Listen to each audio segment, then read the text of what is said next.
Oi, pessoal, tudo bem? A gente vai continuar essa terceira aula sobre evolução. Vamos tentar entender melhor como é que hoje se explica os processos evolutivos. E a gente vai começar conversando sobre esses três ursos que estão na tela. Bom,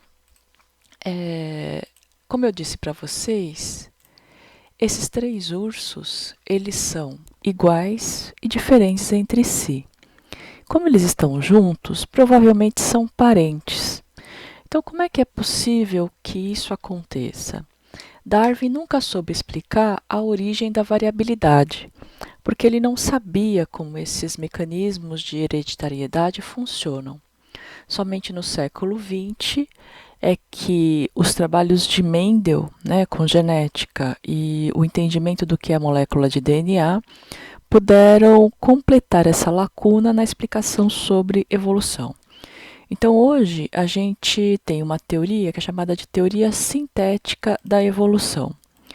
Teoria sintética porque ela sintetiza a biologia com conceitos da biologia molecular.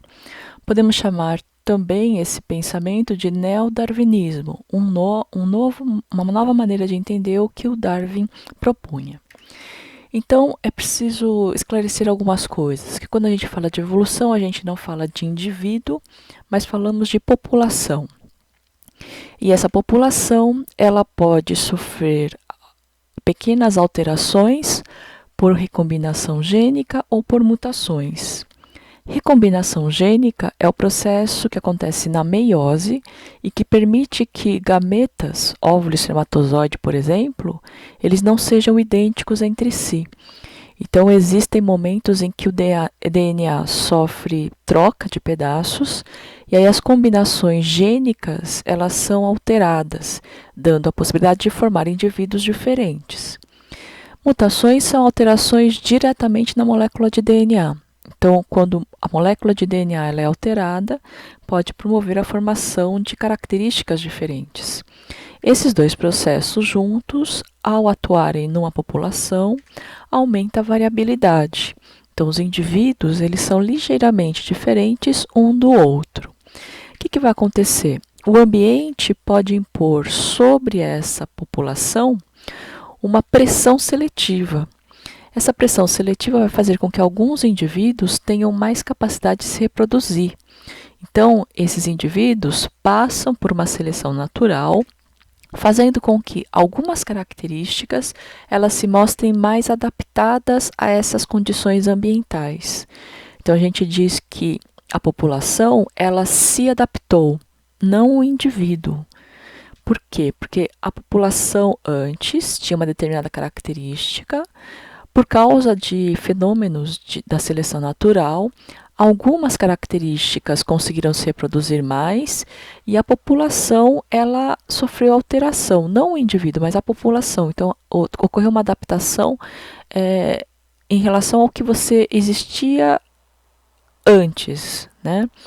Essa pressão ela pode ser também chamada de pressão artificial, quando é o homem que impõe algum tipo de pressão, ou pode ser uma seleção sexual, quando os parceiros acabam tendo preferências por algumas características.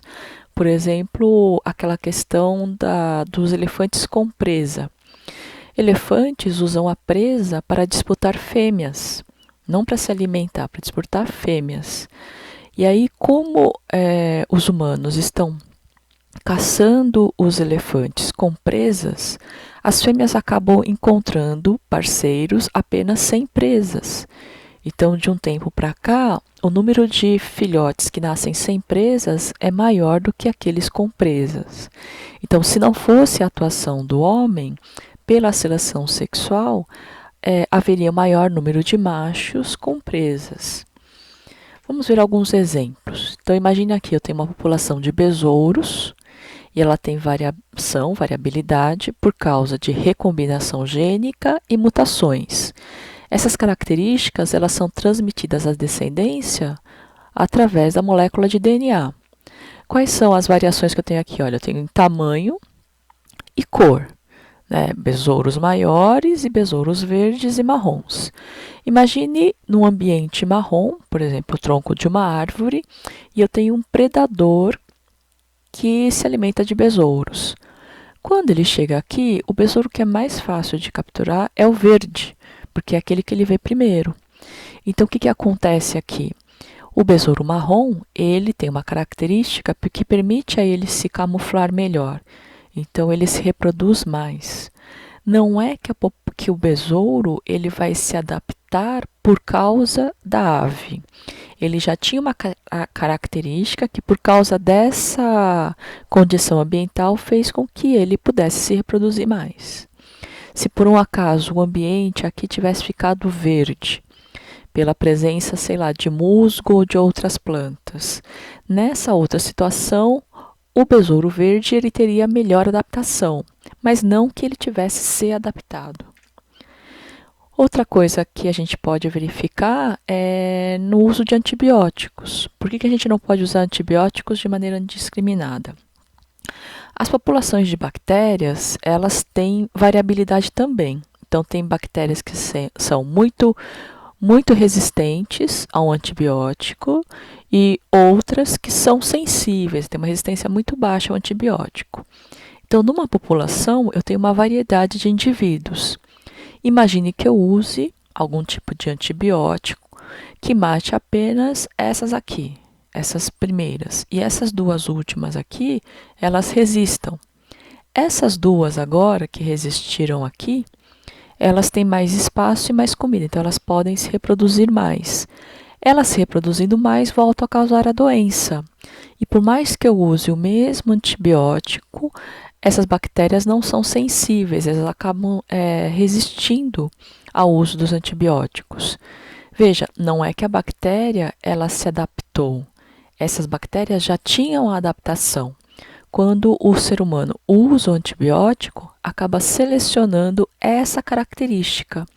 Como essa população é diferente da população anterior, a gente diz que ocorreu aqui um processo evolutivo, porque esta população não é mais a mesma que havia há algum tempo atrás.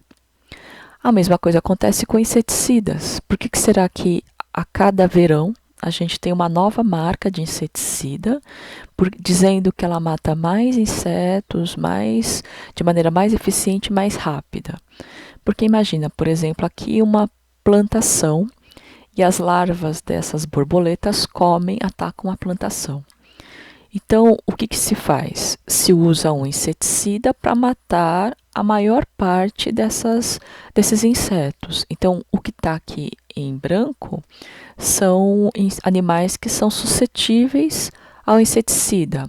E esse que está mais escurinho é um animal resistente. Quando eu aplico o inseticida pela primeira vez, eu mato a maioria dos animais sensíveis. Só que esses animais resistentes, eles sobrevivem. E como eles sobrevivem, eles têm mais espaço e mais comida, e após várias gerações, eu tenho de novo um ataque desses insetos. Se eu usar o mesmo inseticida, eles não vão fazer efeito, porque a maior parte da população agora, ela é resistente ao uso dos inseticidas. Não é o indivíduo que se adaptou. A população é que se adaptou a essa nova condição, que nesse caso é o uso do inseticida. A mesma coisa acontece, por exemplo, com a história dos cachorros, né? Os cachorros que a gente tem em casa. A gente sabe hoje que esses animais que nós temos em casa são descendentes de um lobo que há mais ou menos, sei lá, 15 mil anos atrás começou a andar com a espécie humana. Na verdade, bem mais que 15 mil. Estou confundindo as coisas. Mas esse animal, ele começou a seguir o ser humano e a andar junto. À medida que esse animal foi permitindo, né, esse convívio com o humano, os humanos acabaram escolhendo características que interessavam a eles. Então, foi cruzando animais pequenos com pequenos para produzir cachorros pequenos, animais grandes com grandes, maiores, para produzir animais maiores, animais mais peludos, com menos pelo e assim por diante. Então, nas diferentes regiões do planeta, foram selecionadas características diferentes que atendessem aos interesses da humanidade naquela região. Então, a gente chama esse processo de seleção artificial, porque foram os humanos que selecionaram características. Outra coisa acontece com a comida, né? Então, por exemplo, a gente tem hoje couve-flor, brócolis, repolho crespo, essa outra couve, né, que é mais diferente. Todas elas são, na verdade, variações de uma planta silvestre. Então, quando o homem começou a plantar, aí sim, há mais ou menos 10 ou 15 mil anos atrás, ele começou a escolher plantas que tinham características que lhe interessavam. Então, por exemplo, plantas que tinham flores estéreis, plantas que a flor não se desenvolvia por completo, plantas que não formavam folhas afastadas umas das outras, né? As folhas ficavam todas juntas, e assim por diante. Então, essas plantas aqui, não é que elas se adaptaram ao gosto humano. Na verdade, o ser humano, no ambiente silvestre, foi escolhendo plantas que tinham características interessantes a ele, e aí ele começou a cruzar essas plantas e favorecer a perpetuação dessas características. Bom, pessoal, espero que tenha ajudado. A gente se vê em breve. Até mais. Fiquem bem aí.